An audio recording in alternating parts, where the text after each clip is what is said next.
Okay, so what we're going to be doing today is we're going to be making a platter, and I've got a poplar blank 1.5" by about 13, and what I've done thus far is before I cut it round, I found the center. I then drew a circle, went to the drill press, drilled a hole a little bit over 3/4 of an inch so that it would accept my worm screw. Then I went to the bandsaw and cut it out just because it's easier to do that. So what I'm going to do is take a little plywood washer that I made that's just out of 1/8 inch plywood, stick that onto my chuck, and I'm going to screw on the blank, lock the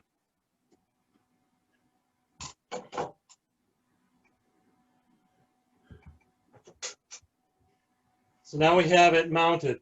If you don't have it screw cuck, you can use a Forster bit to make a recess and put it in, or if you could probably mount it on a faceplate, but I find that it's much easier just to drill a hole and put it on. So now what I'm going to do is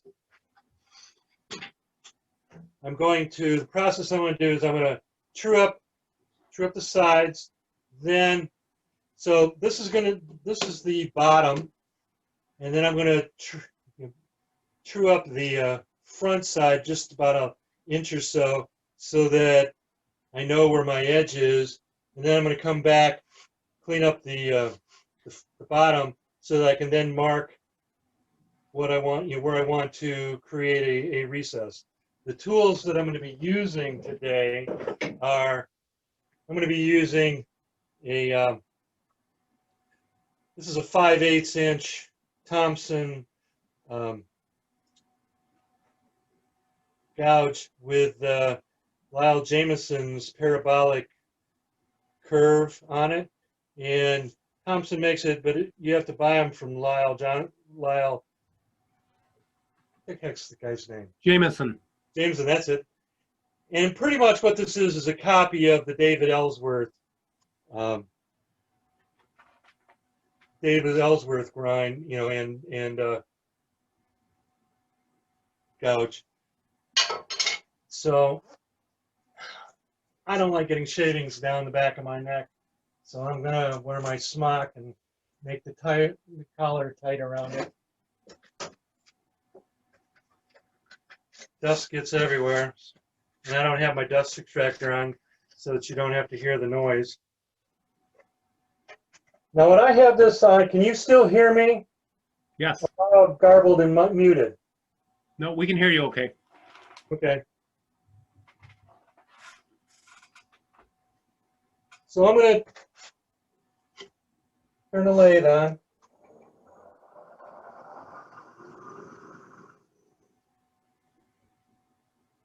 Well, first thing I want to do is I'm going to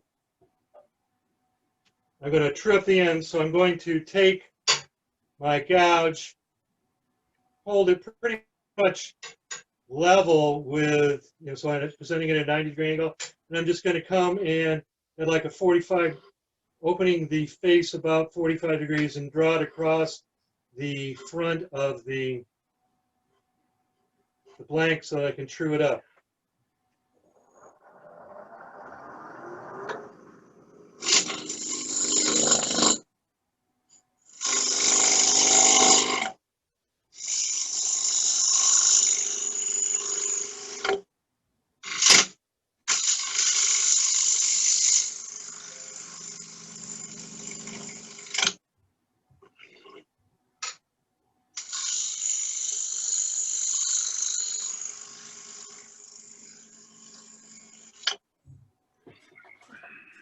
I still don't have it.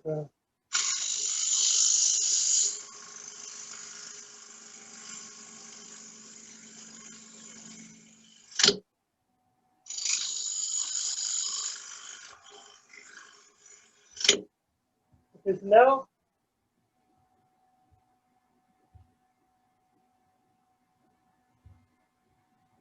Now what I'm going to do is I'm going to screw up the top by presenting the tool so that I'm going to be cutting on the lower wing. And I'm only going to be doing about an inch just so I can establish the front end, the top edge of my platter.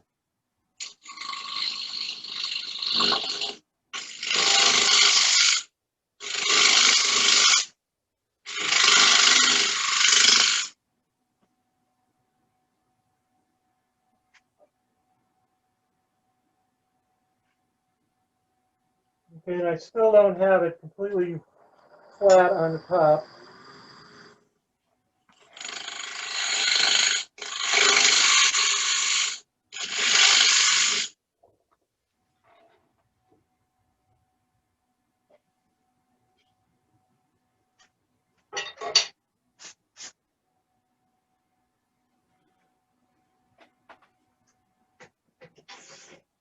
So now I want to true up the face, the bottom.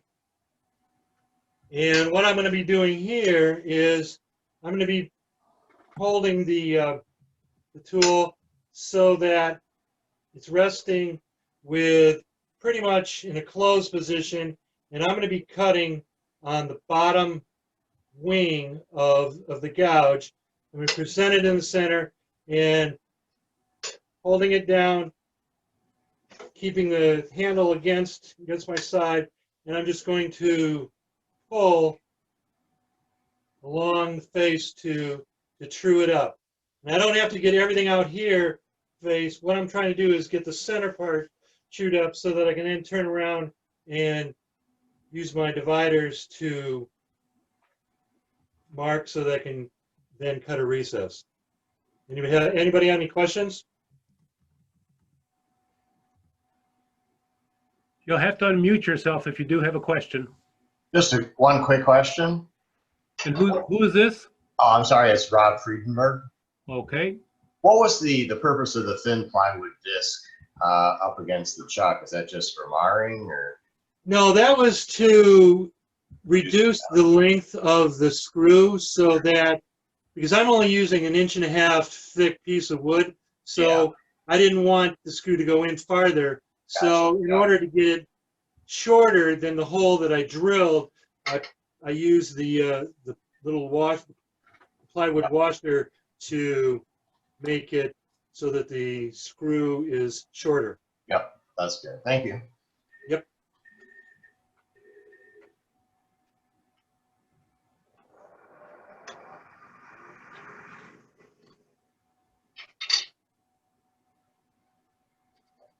And it needs to be at center, and I was above center.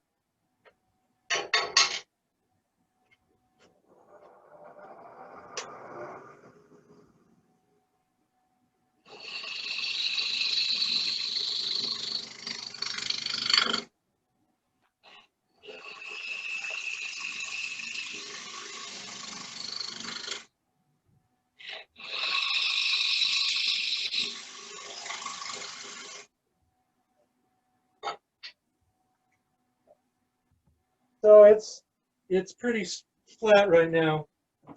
What I'm going to use is my dividers that I've already set to the width that I want to create the recess.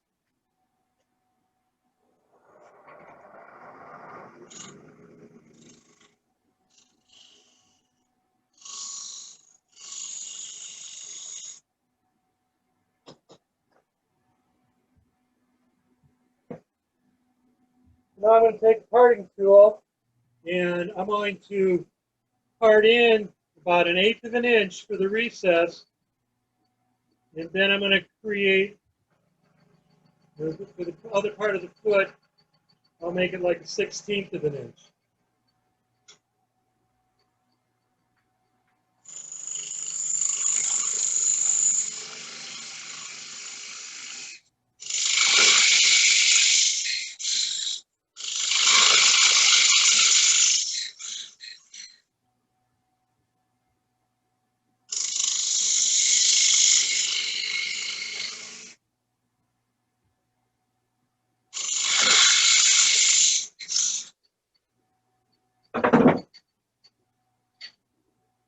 So at this point, what I'm going to do is I'm going to clean out the rest of the recess, and then I'll come back and take away this wasted wood that is not going to be used for anything.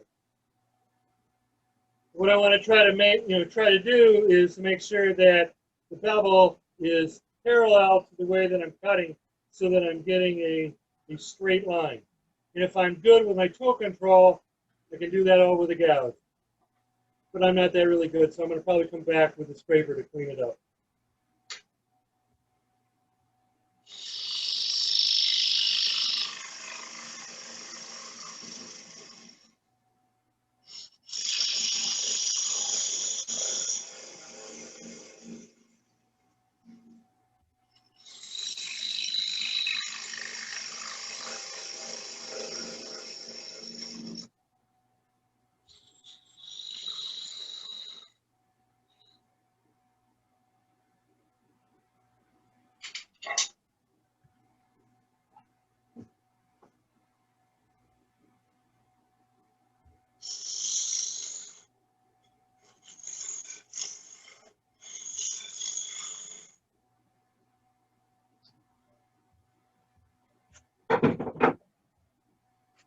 So at this point, we've got the recess flat, and now we're going to clean this. Is anybody going to be working with me, or am I just going straight through and showing how the steps are done? Well, I see that we got Phil is working. And looks like Albert's in his shop and Don. Do any of those three want to cut over and do what I've done, and we can watch, or should I just plow on? I would say go ahead and plow on. Ron Pullman is also in his shop. Okay. So what I'm going to do now is I'm going to take off this wood. And again, I'm going to hold the tool at a 90 degrees to the floor. I'm going to pretty much have a closed face, going to be cutting on the bottom wing, and I'll present it and then keep the same angle. I'm going to be moving my body, with the, rocking back and forth versus moving my arms. Question, please. Sure, go ahead. Did you make a dovetail on that recess, or is it a parallel recess? This is I'm using a dovetail because when I find that on my stronghold, when I use the, just the straight ones, it mars the inside. And I, at this point, have not created the dovetail. You can Right, if you thank want. you.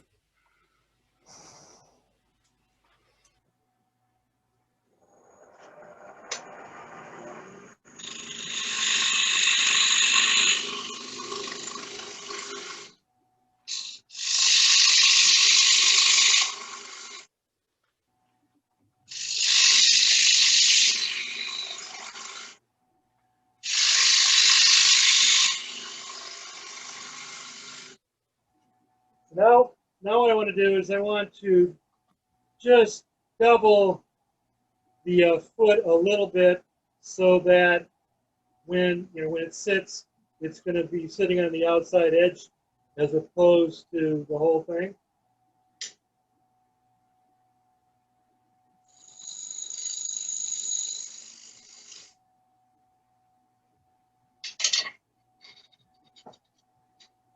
And looking at this, I can see that I've got a little lip hit here, so I need to go and clean that up.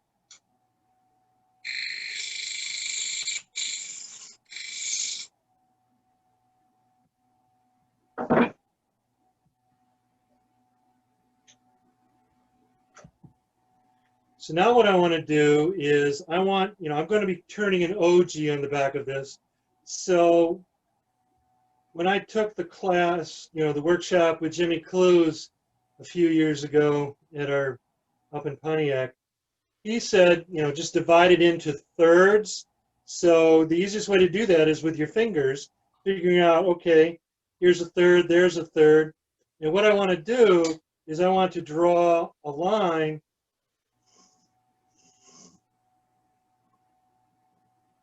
on the piece And then also you want to define on the edge of your platter where you want the bottom edge to end. So I like to make my platters so that the top, the front edge isn't just flat. It's, it's curved, domed. So it moves up and then it goes down into the bowl. So I'm going to make it about 3/8 of an inch. So I don't know if you can see the two pencil marks, but what I'm going to do now is position the tool rest so that it's sort of in the same same angle between the line on the front and the line on the side, so that we can just whittle away that wood quickly. And this is where you want to get all covered up, because your shavings are going to go everywhere. And again, we're going to, just start whittling away. We're not going to be moving our arms. We're going to, keep the tool locked into, into your side with your elbow.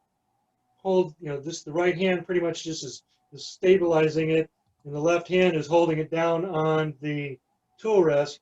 And then we're just going to be rocking back and forth to take the wood off between the two lines, and this goes pretty quickly.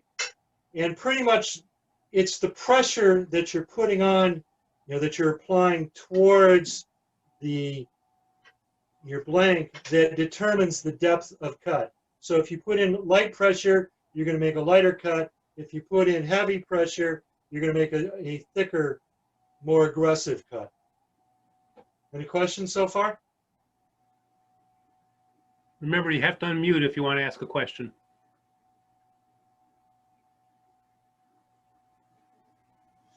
Okay, and here we go.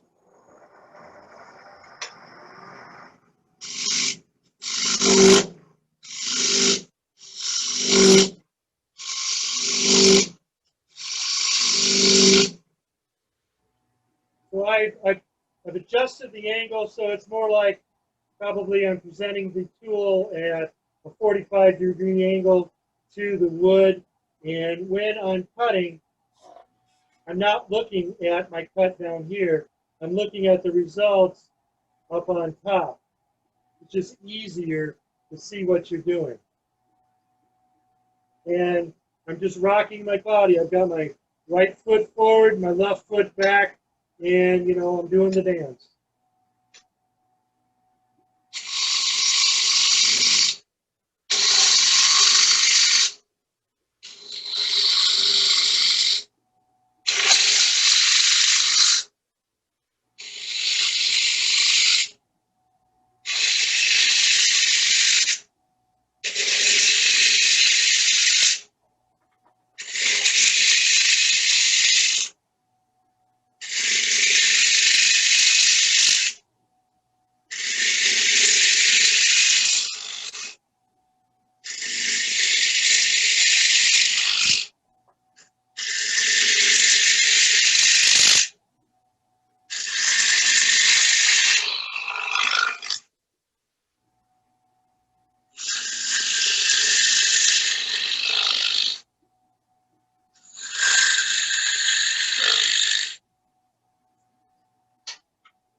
Now you can see why you want to wear a helmet or a do-rag or something, because it gets all over. But I've whittled away the wood. So now at this point, what I'm going to start doing is I'm going to dish out to start the OG, and then after I get done that, I'll come in, move the tool rest. I'll come in and start watching the profile, softening this edge to make it flow into, just, I'm going to come down and around.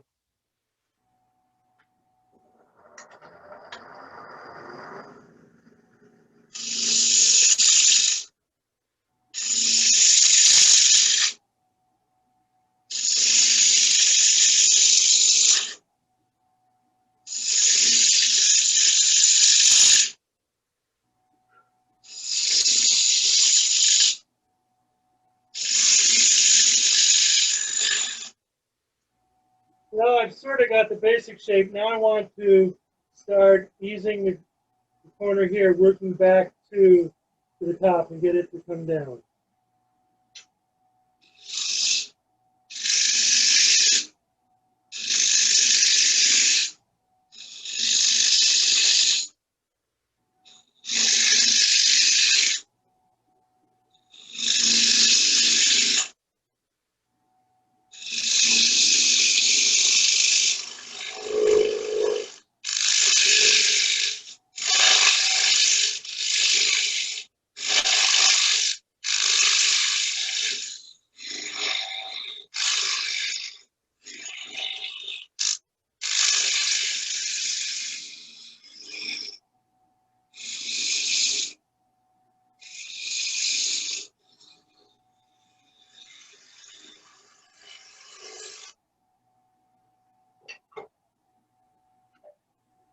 Now that I've got it pretty well shaped, now you want to use your fingers to run it through, see if you have any high spots, flat spots, straights, indentions. And now is the time to try to clean those up. And I have a little bit right here that I need to work on. I've got an indentation that you need to try to take away.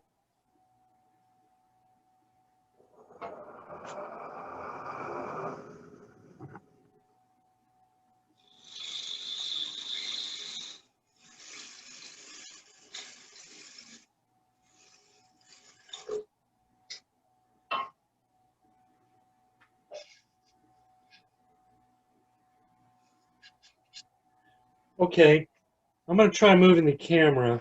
Let me know if you can see. Can you see the tear out in here? Kind of Or hard not? to see. Yeah. If I get closer, or see, my light Yeah. burnt out today. Ah. It's now what I'm going to try to do is I'm going to I'm going to do a shear scrape cut, and what I'm going to be doing is holding the tool at a 45-degree angle. So I'm going to have it handle down to my left thigh, and I'm going to be holding with my right hand, I'm going to be holding this down on the tool, the gouge on the tool rest. And I find at this point that it's much easier to do this cut with a tool rest that has a hardened steel rod on it. So this is a Steve Sinner tool rest that I've got, and I really like it. If you don't have one of these, that's fine. You can just on your normal tool rest. Typically, when we're filing to make sure that this is smooth, we always concentrate on the top edge. For doing this cut, you need to concentrate on the bottom edge because that's pretty much where it's going to be riding. So if you have some nicks down there, it really will affect the ease in doing this cut. So in order to maintain your tool rest, just get out a metal file and file it down so that it's smooth. I've got the top smooth on this one, but I don't have the bottom as smooth as it should be. So I was using it the other day, and I was noticing that it was stopping. It wasn't a smooth cut like it is on this hardened tool rest. So if this is all you've got, just concentrate on this bottom edge to make sure that it is smooth, and you shouldn't have that problem. Now I'm going to try to clean this up, get a better cut off the tool so I don't have to do as much sanding.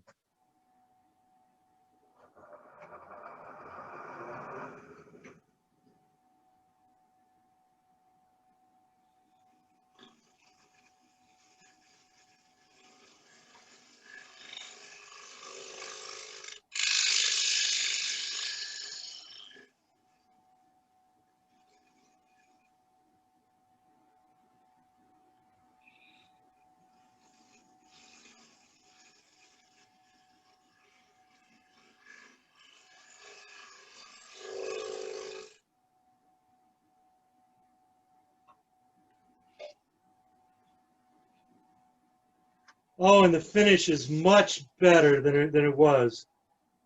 So at this point, this would be where I would start. You know, I would sand. Take.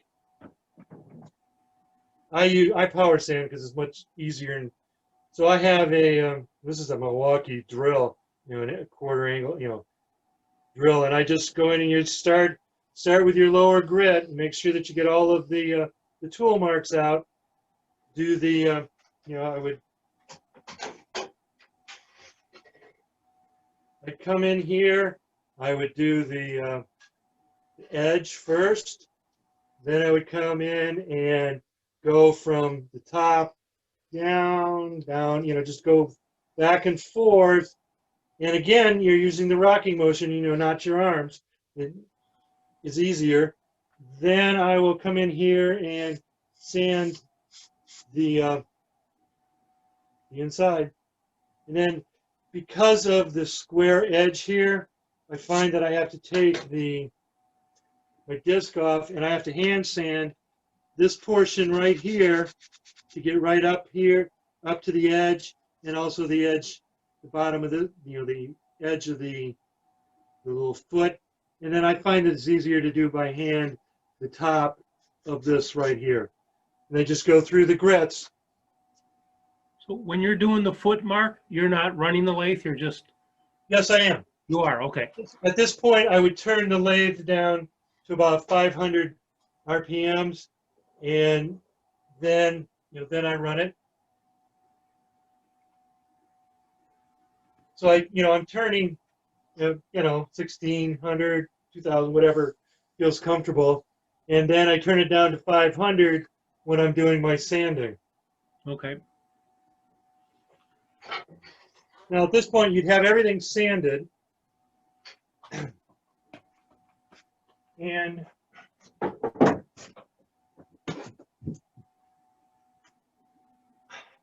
now you can't see it.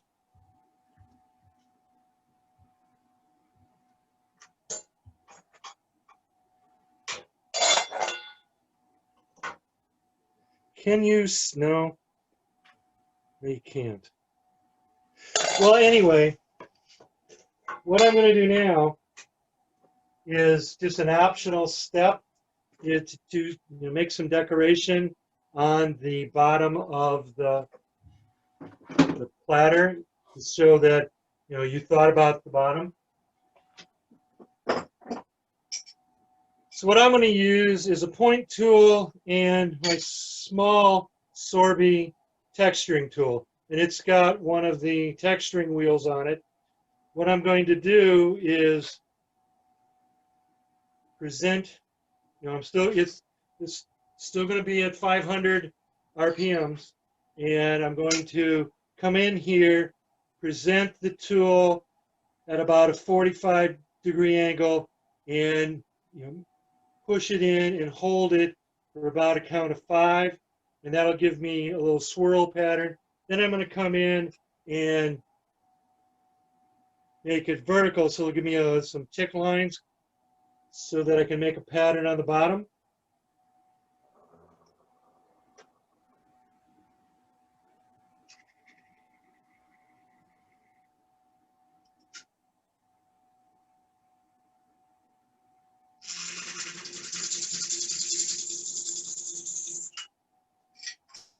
Okay, so now I've done that.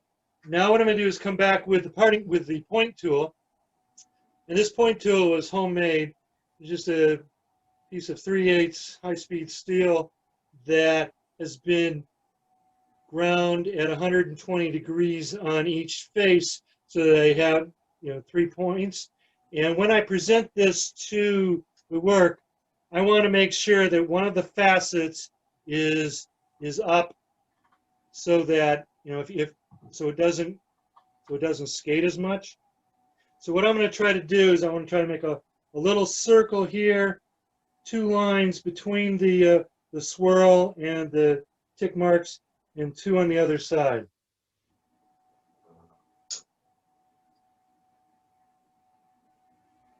This is easier to do if it's going a little faster.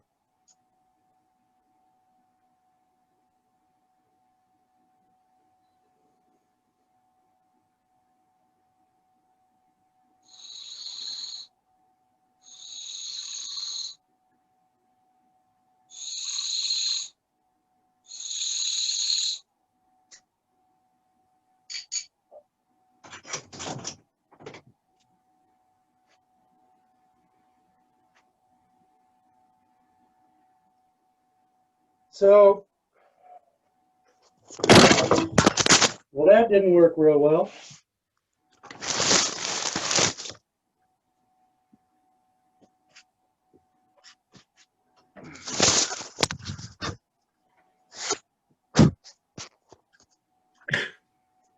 Okay, Well, the good news is it survived. that's true. Well, it fell in a pile of shavings, so I Okay. guess it's a good thing that I didn't. So can you guys see me again, or because I got gallery view for some reason now? Hmm. Okay.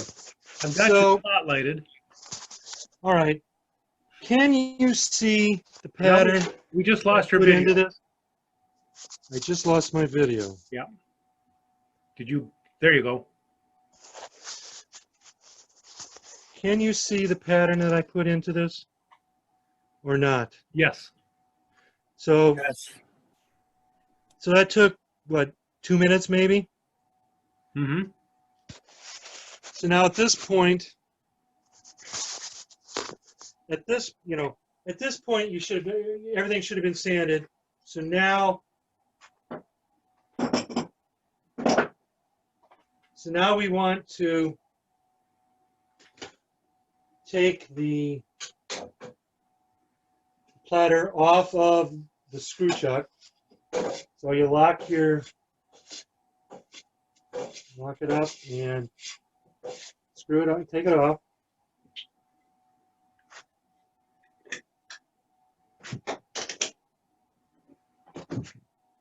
So I have another one that I've already sanded and gotten ready. So now we're going to turn the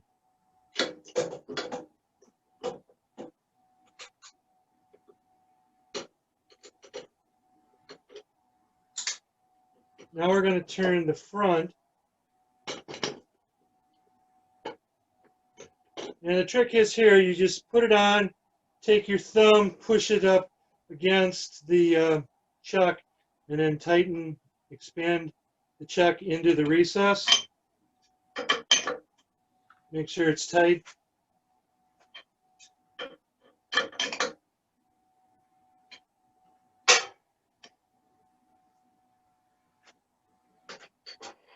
So now what we're going to do is we're going to work on the front.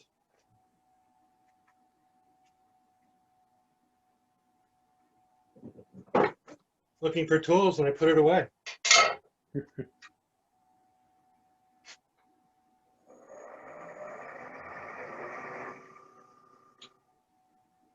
So what I want to do is I want to create a curve so that it's not flat. So I want it to start smaller, come up, and then go down. So I'm going to be starting on the outside edge, working on my profile of my rim.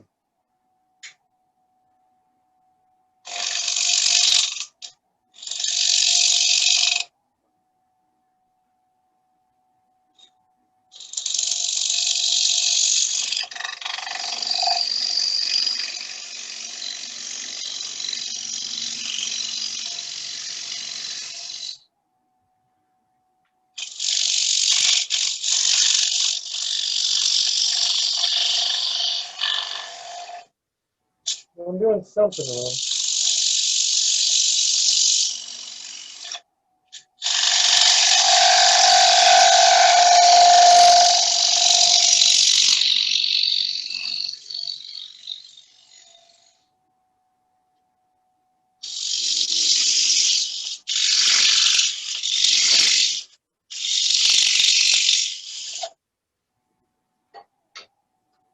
I don't know if you can see, but I can definitely see that I have some ridges here. I've got the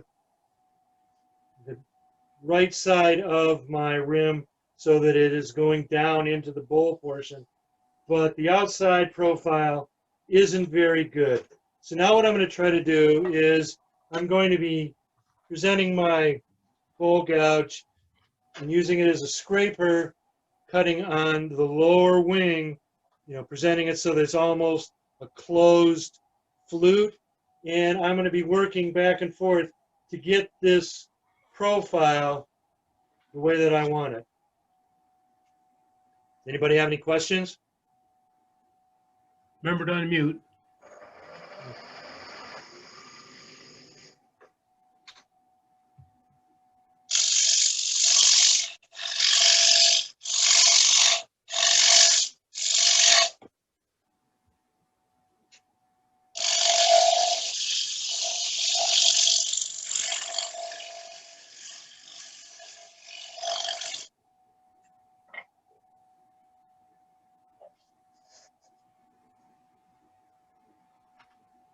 Got a little high spot right here that I need to work on.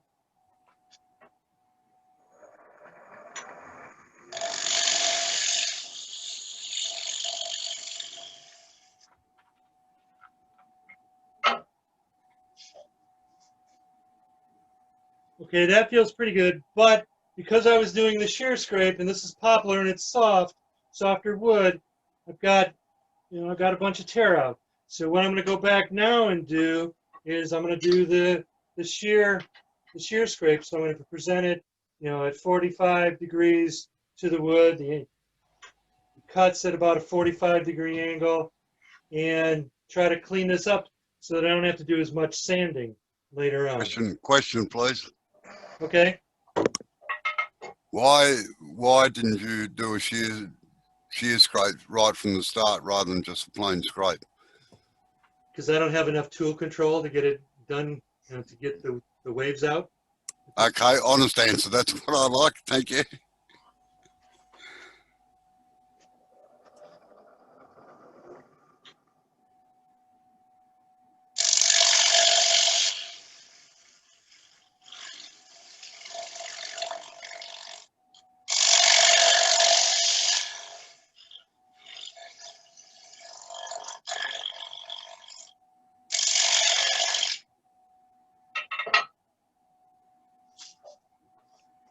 And that's much better. So at this point, this is the point where you're going to sand the front of the rim of your platter. When I'm just using a like an oil finish or something, I want the natural wood to show through, I'll sand it to 400. When I'm going to stain it or paint it, I'll go to like 220 so that I don't burnish the wood, and the stain or the paint doesn't soak in as much. So I'll leave, at this point, I would then, sand it, and then I would apply my finish. So I'll take this one off.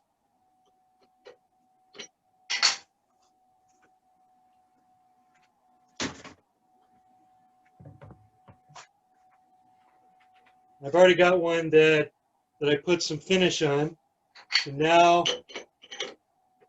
what we're going to do is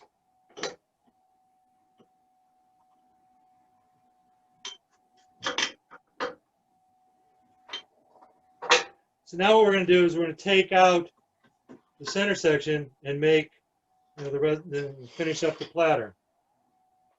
Any questions so far? Not a question, just a tip. I notice you run your thumb down the flutes to get rid of the shavings. Yeah, I've cut myself that way before too. Yes, not a good idea. Yeah, I agree with you. But we all develop bad habits. Yes, I know.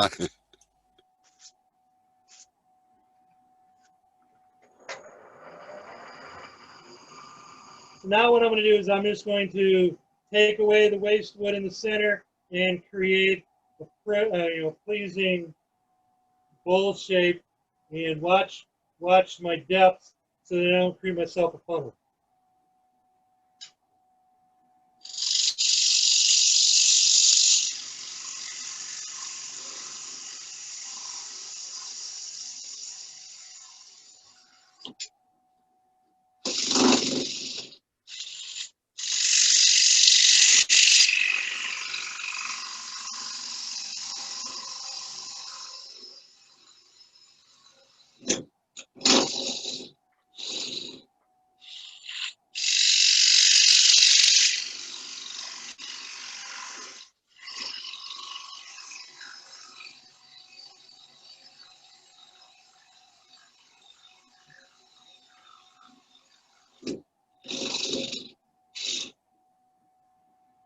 because the center is moving slower than the outside, you need to slow your speed down.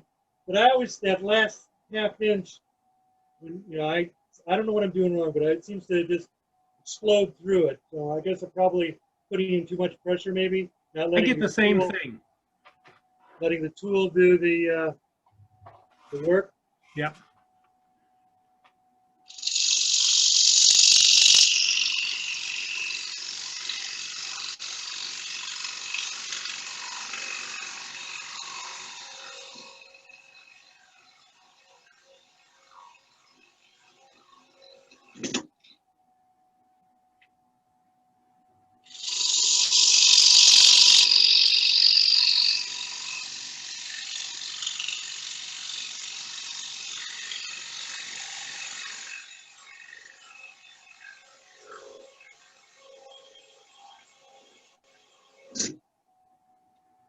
Okay, so I'm down to the bottom of my drill hole. So I know that they've gone at least half of the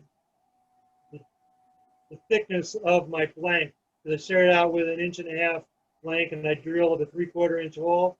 So now I need to be paying attention to the curve and not going too deep, so that I don't go through the bottom.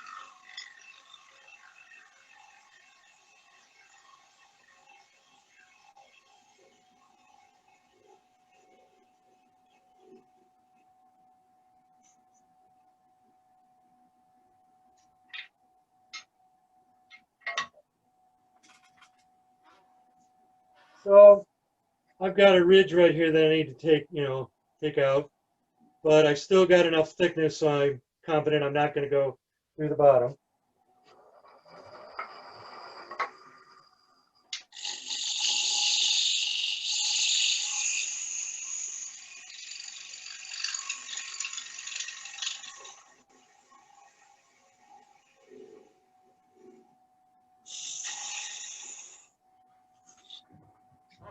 Hey, Mark. Yep. Kind of hard to tell from the picture, but is your flute straight up, or are you at like the 1 o'clock position? I'm probably more at the 1 o'clock. Okay. So I'm trying to keep the bevel, so that it's in contact, not really rubbing, but floating, trying, just follow it around so that my cut is, the cut is supported by the fibers of the wood. Okay. And I pretty much have the angle that I want. I could start sanding now, but just to refine it, I'm going to take one of these Sorby 3/8 inch left hand, bowl scrapers, and I'm just going to clean this up a little bit. It's going to make the finish a little less, nice, but it gets rid of the ripples, because I don't have enough tool control yet to do this with my gouge. My ego says I want to be able to do that, but I haven't attained that level of perfection yet. So just make sure that you keep the scraper on the tool rest level, and you just take light cuts to try to clean it up.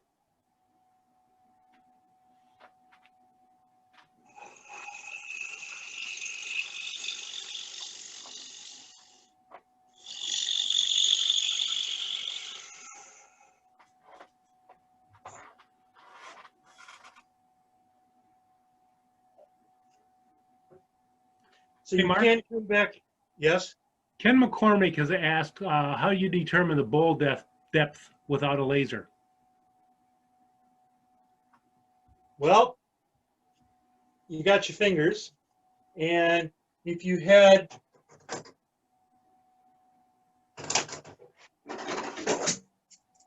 I have these double-ended calipers, so you can come in here and if it's skinny enough, you can get in between the, pretty much by eyeballing it is what I've done, what I do. You can, this is my super precise bowl depth measure. So you can come in here, and so I know that the depth is this much, so I can come in here and you can then put it up against the edge, look down to see how much depth you have. And this is probably, I could go thinner, but I don't want to. So at this point, you're going to sand, and sand through 400. Then a lot of times I use the Yorkshire grit, and then I'll typically put on a penetrating oil like Danish oil, let that dry for a day, and then break out the peel buffs and buff the front and the back. That's pretty much how to do a platter. Hey, Mark. Yes. This is Alfred. Hey, I have a suggestion. You are saying that you don't have enough tool control to go down that bowl. Right. I found that if I don't open the bevel, the flute so much. If you close it around 45, you have more bevel on the wood. Oh, okay. And by doing that and getting closer to the middle, you are having a problem because it was exploding into the hole. The reason for that is because the RPM down there, the surface feet per minute, is so small that if you stay pushing it the same amount, you're just gonna blow right through it. So you really have to slow your feed and let the tool do the job, because you're cutting so much. The RPM is so little down there towards the hole that you're just blowing it out. But with the tool control, I find out if you close your flute about 45 degrees, you start on the open here, and by the time you close all the way, if you turn it, when you do cutting at 45, your handle will not be where it is now. It should be pretty close parallel with the lathe. With the bed of the lathe, you should be, if the bed is like that, your handle, turn it towards your right all the way. That is in line with the lathe because your flute is closed. Okay. Your handle has to go towards your right. Move your right handle all the way like that. Now, because you're closing your flute, you will have more control with your bevel, and you will be able to make that nice swing like that, and you get a perfect cut. Okay, I'll give it a try. Oh yeah, try it out. I found it works for me anyway. So just a little suggestion. All right. Mark, Tom, one, how do you figure out the size of the foot as compared to the size of the whole diameter of the bowl? Do you have a rule of thumb? When I'm doing bowls, I want, typically you want 30 to 40, about 40%. But, for this platter, because it's decorative, it's not, I'm not going to be, I make it so that the jaws that I'm using are going to fit in it so that it's a true circle. If I were making a plate, I would be doing it a lot different, because on a plate, you want to have a bigger surface so that when you're cutting whatever you have on your plate, it's not going to wobble around. So a plate, you're going to make it, like 3/4 of the size of your plate. Whereas I typically, look at it and That's not, this is, what had determined it for me was the size of my jaws that I was using. Okay. And the fact that it's decorative and not utilitarian, you don't have to worry about wobble if you're putting anything into it or anything like that. Okay. Yeah, I have a question too. Good job. Mark, I can't tell on your the bevel on the front of your plate. Is it going towards the center of the platter, or I can't tell. It looks like it's almost like it's tilted the other way, and it should be tilted from the edge to the center of the platter, right? Well, on this gouge, I use the Wolverine jig, and I have this set at the angle that Doug Thompson suggests that he says, put your Wolverine jig to this angle. I did that, and that gives me about a 70-degree angle down here on the bevel, so that I can get into and around the bottom of bowls. So I can pretty much use this tool for if I'm doing a bowl. So I don't know, did I answer your question or just No, confused? actually, I'm talking about the part of your platter that's painted there, right? Okay. Now, is that tilted down towards the center of the platter, or is it tilted out? Okay. Out here, it's coming up. There's a hump here, and then it's going down here. It's very Okay. slight, but that's what I was trying for. Sometimes I get more of a rounded rim, and sometimes I don't. This one is a little flatter than some of the others, but that's what I was trying for, is so that it starts low here, comes up to a thicker in the middle, and then slopes down towards Okay. the bowl. All right, Mark. It just looks to me like it's going up the whole way and then goes down into the center. So it's just the camera angle, I'm sure. So thanks. That's true. This is Kathy. I know we're not supposed to be talking about the finish, but can you briefly tell us what that finish is? Sure. This is I spray painted it with white, and then this is Chromacraft's web.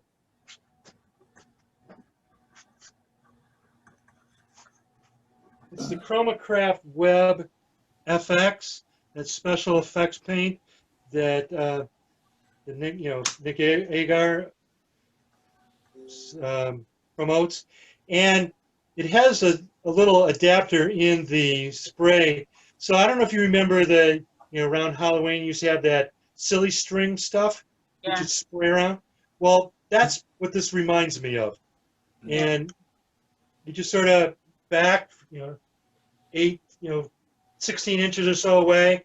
I typically have it laying flat, and you want to have cardboard or something down because it sprays all over everything. And you just sort of back and forth to get this marbled effect. And then you let it dry, and then I put 5 or 6 light coats of lacquer over it to protect it.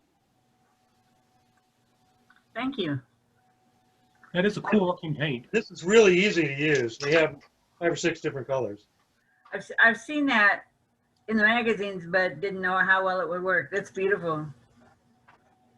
And then I may fill it's in center with some metal leaf.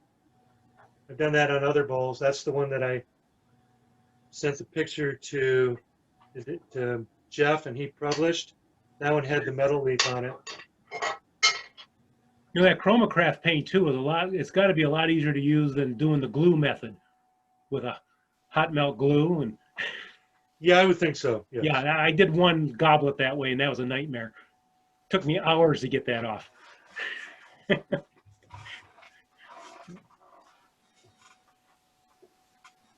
So anything else? Mark, this is Paul. I got a question. What grit do you sand that platter up to before you put the white on?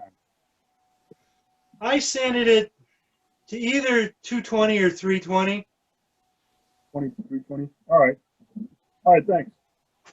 And I typically, I buy the discs from Klingspor that are wavy, so that they, you know, it doesn't have a sharp edge. Okay, all right. Yeah, I've got some of those there too. I use those. Those are kind of nice. All right, thanks. Don't wish to be a smart ass. It's Robbo from Australia.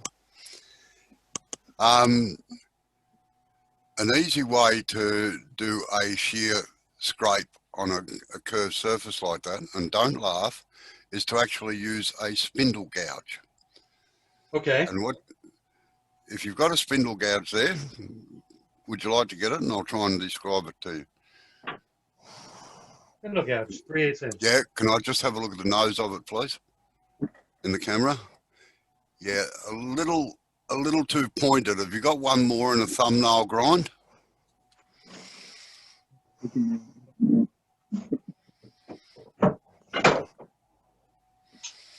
Okay, how about that one?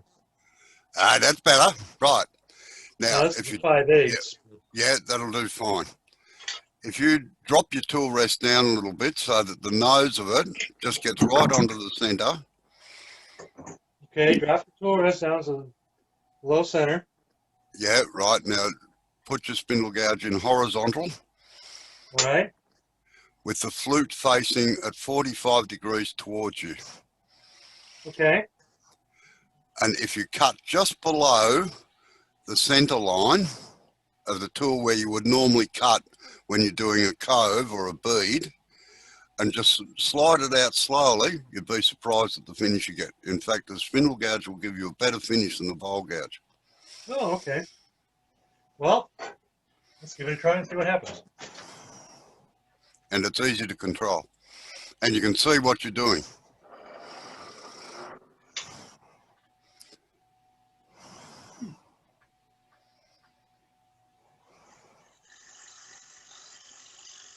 You should be getting like fairy down off the cutting edge. And you can go either way. I didn't hear what you said because I was making noise over here. Oh, sorry. You should get a very, very fine shaving like fairy down off it. Yes, I was. Yeah. And yes, I can see that it did improve the surface. If Yeah, I did it a few more times, it would be better. You can just about go to 220 grit or 240 grit sanding paper straight off it. And it's easier to control because you can see where it's actually cutting. Uh-huh. So that's a little tip for you. Yeah, And thank you. like I say, I'm a bit loath to interrupt because I'm a guest here and I don't want to put my oar in the water, if you know what I mean. Yeah, but on the other hand, I think aren't you a professional? Yes, I am. So yeah, you have a heck of a lot more practice than the rest of us. Oh, well, professional meaning that I make money at it, but I'm no better than anybody else. After 40 years, I'm still learning, don't worry. Oh, I'm sure. There's always more than one way to do anything. That's right. I'll have to give that a try because I've seen guys in videos that do that cut on the inside, and whenever I try to duplicate it, I got catches. So maybe the secret is the spindle gouge, giving that a try. Yeah, you'll get a catch with a bowl gouge in a lot of cases because what happens is a lot of people put, particularly with the Ellsworth grind like that, it's got such a long wing and it's folded back over the flute. This is what we're talking about before, Jeff, where it folds back over the flute. And it's an awkward cut because you can't get the swing around and keep the tool in the right angle to get it.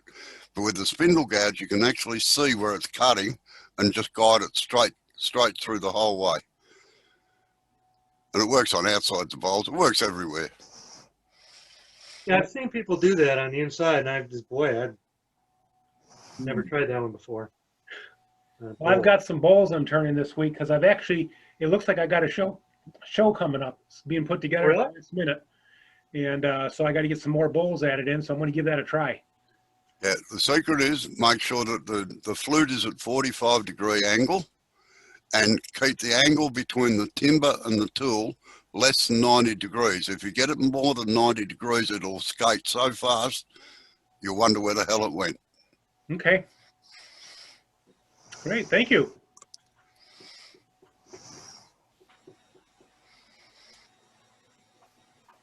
Any other questions? And remember to unmute your mic if you have any. I had a good time. I got a bowl pretty much done. Yeah, I was watching you, Phil. It's looking Middle of it, nice. but the outsides are done.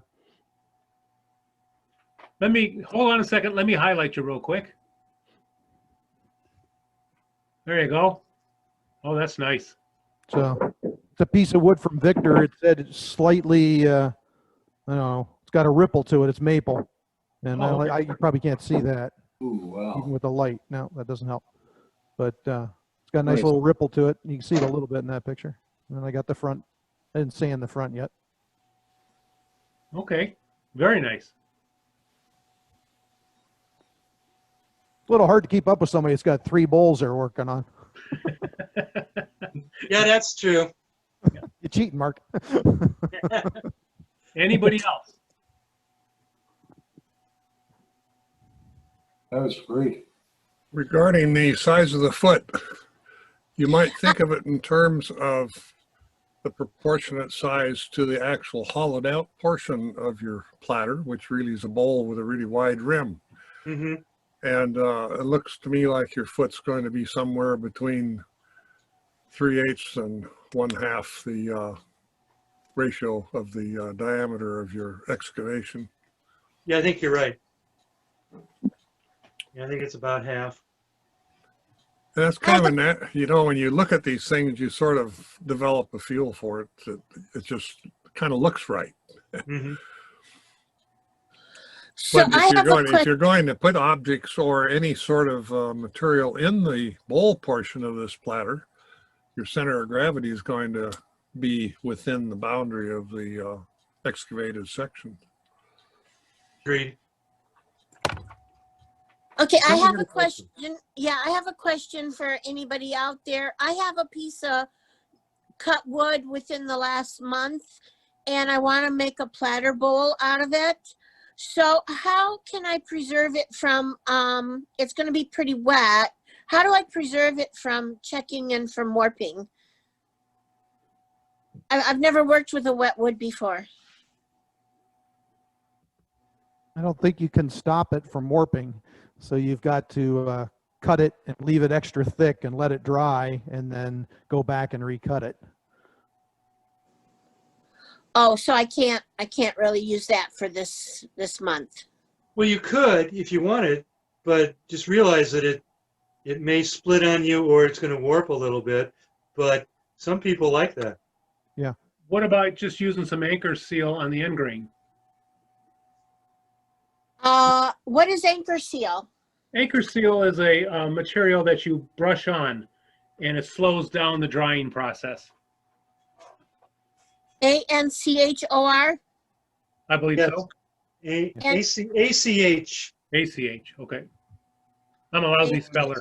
No, ANCHOR. I used to stock it up here in Alaska, and it's a wax water emulsion. It's used in the forest products industry to preserve logs from extraordinary checking, and the people putting it on use an airless sprayer. It actually reduces the checking in the ends of logs that have been cut and put in what's called the cold deck prior to going to the mill. Do I have to spray it, or does it come in a spray? You can Brush it on. brush it or roll it, either one. I use a small paint roller on my work. I dip it in the anchor seal and I can roll it right in, and it sort of forces it into the any irregularities in the saw cut. So I only put it on the end grain. I don't put it anywhere else. Yeah, end grain. Yeah. And That's where you're losing all your moisture, and that's what causes it to crack. Where do I get it at? Woodcraft or Rockler. Okay. Are you planning to put a finish on this? On mine? Yeah. Well, yeah, it would be nice. Because you can't do it wet. You got to get it dry. Okay. Another thing that you can use if you can't get anchor seal is acrylic paint. It's not as good as the anchor seal or the emulsion thing is, but as a stopgap, it's not bad. Even melted wax will work for the drying Yes. process, but it sounds like she wants to finish a project and it's not going to finish nicely this quickly. No, it's got to be dry. Okay, well, thank you.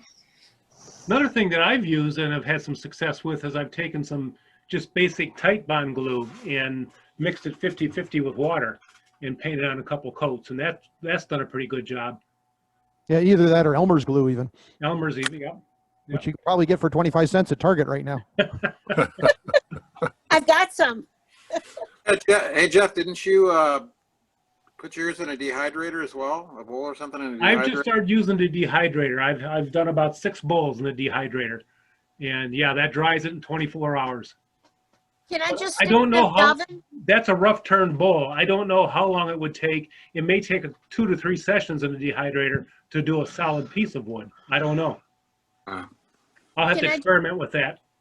Can I just stick it in the oven? Ooh, Well, people do bake it, at like 150 degrees or less. You don't want to get too hot in there. People do that, but I've also heard people say that it can stink up your house. All Oh, depends on the wood.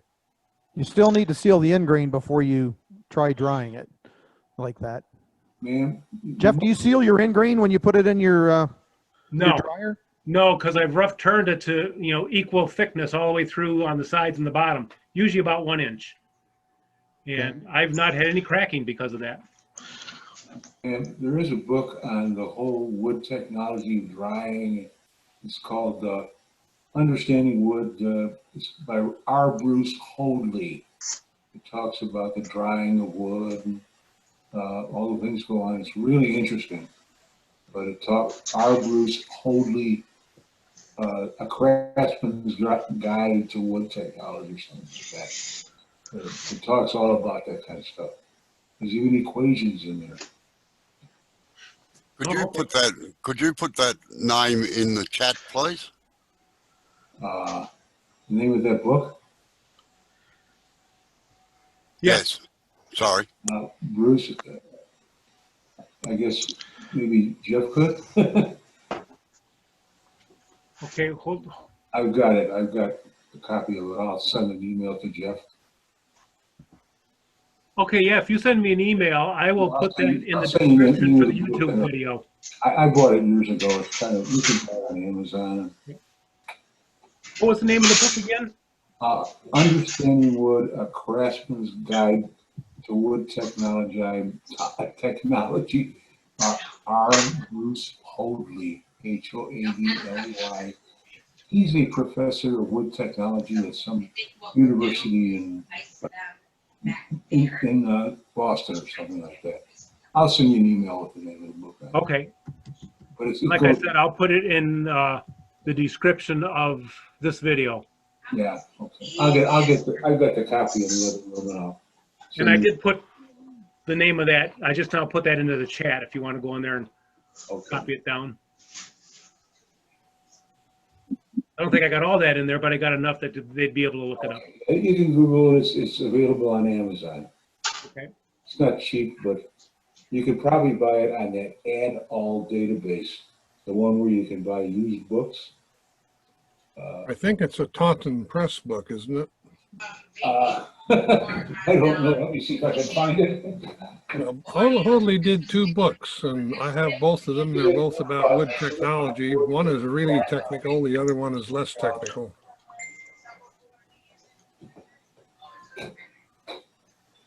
There's a new book out by Christian Bakesport through Lost Art Press about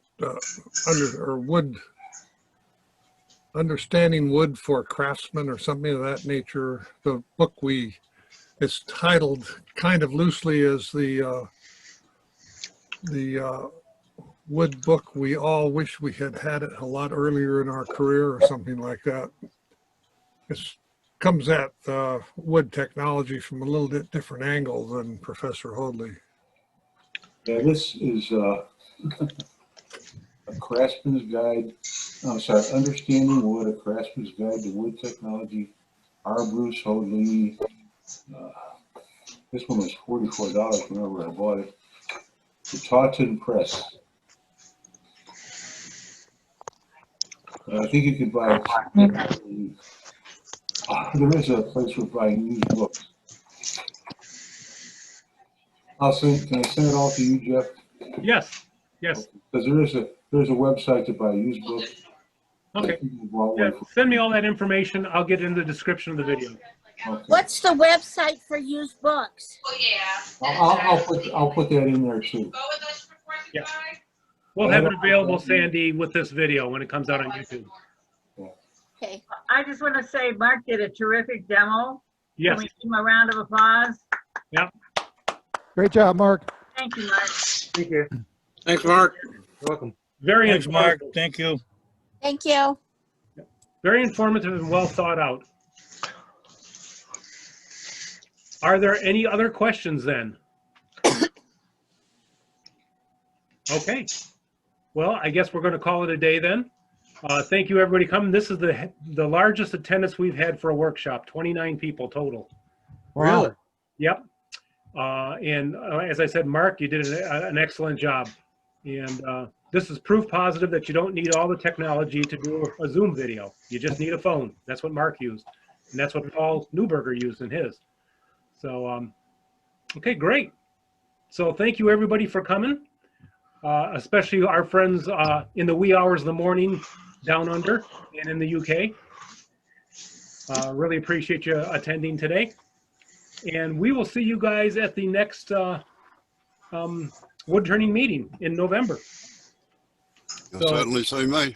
Okay, so everybody take care, be safe, and we'll see you then. Bye-bye. Bye, Bye for everybody. now. Bye. Later, Romo.